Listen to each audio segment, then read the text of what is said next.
Kumusta na kayo, aking mga anak? Ako'y nagagala sapagkat patuloy niyong tinutugon ang panawagan ng Diyos. Patuloy kayong nagsusunod na mapag-iuran ninyo ang Diyos. Agayon ang inyong ako. Ako, na inyong Inang Maria, ay lagi ninyong kasama. Sa mga panalangin ninyo, ako'y kasama ninyo, humihingi din sa Diyos.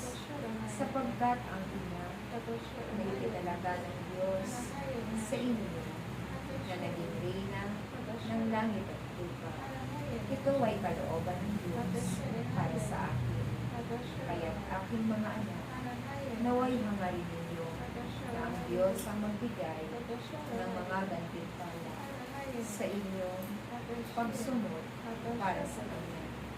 Sapagkat ang gantimpala makakabigin mula sa Diyos ay hindi gantimpala ng mga tao dito sa sanlibutan.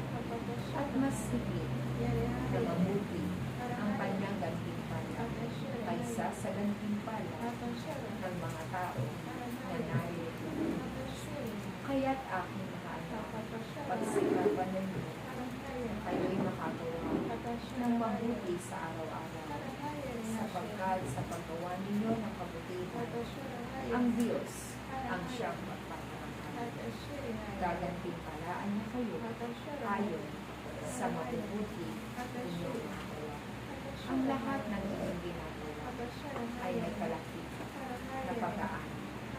Kaya't kung nais ninyo na kayo'y umani ng sagana at siksik-lipid, patuloy lamang kayo na gumawa ng kabutihan upang iyanti ang inyong kaanihan. Tinitipon kayo ng Diyos sa ganitong gawain, sapagkat ito ang daan upang inyong masumpungan ang daan patungo sa buhay na walang hanggan.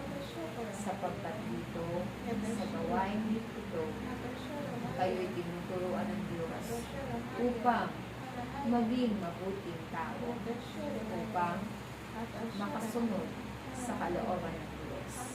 Hindi ninyo kayang gawin ang mga bagay na ito, malibang kayo ay sinasamahan ng Diyos. Kaya't huwag kayong mag-alala, iwan na ninyo ang inyong tahanan. Ang Diyos ay nagtatakda ng inyong tagapagbantay. Iwan na ninyo ang inyong mga mahal sa buhay. Ang Diyos ay nagtatakda ng pag-iingat para sa kanila. Ang nag-aalay ng kanyang sarili para sa mabuting balita ay siyang bibiyayaan ng Diyos ng buhay na kanyang hinihingi. Kaya't aking mga anak, patuloy lamang kayong magkaisa, patuloy lamang kayong sumunod sa tagubilin ng Diyos upang makamit ninyo ang kanyang gantimpala. Lagi ninyong iisipin, ako'y naririto, ako'y lagi ninyong kaagapay sa pananalangin. Ako'y lagi ninyo kasama sa inyong paghayo. At sa inyong paghayo, kung mabuti ang inyong gagawin, taglay ninyo ang Diyos sa inyong paglalakbay. Kaya't aking mga anak, huwag kayong manghinawa na mag-alay ng inyong oras at panahon, sapagkat ito ay napakahalaga para sa Diyos.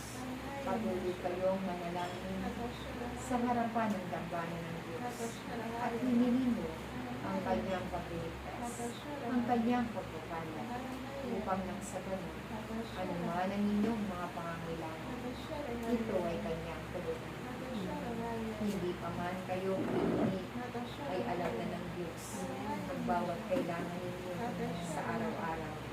Kung kaya't ako ay patuloy na mananalangin sa paanan ng Diyos, na naway ibigay niya sa inyo ang pangangailangan ninyo, sapagkat ang bawat nakakamit ninyo ay nababatid kong gagamitin ninyo sa kanyang gawain. Kaya't nawa, aking mga anak, magpatuloy lamang kayong magkaisa sa pananalangin. Pananalangin na kung saan, hindi lamang niyo ito para sa inyong sarili, bagkus para sa inyong mga kapatid na nangangailangan. Para sa mga kaluluwa na hihingi ng panalangin na nakakalimutan ng kanilang mga angkan. Iyan ay nakatalaga sa inyo at iyan ay inyong gawin upang nang sa ganon marami kayong mga kaluluwa mailapit sa Diyos. Mahal na mahal ko kayong lahat, aking mga anak, at ako'y kasama ninyo sa bawat panalangin, sapagkat ito ang aking ipinagtatanggapin. Maraming salamat sa inyo lahat. Aking.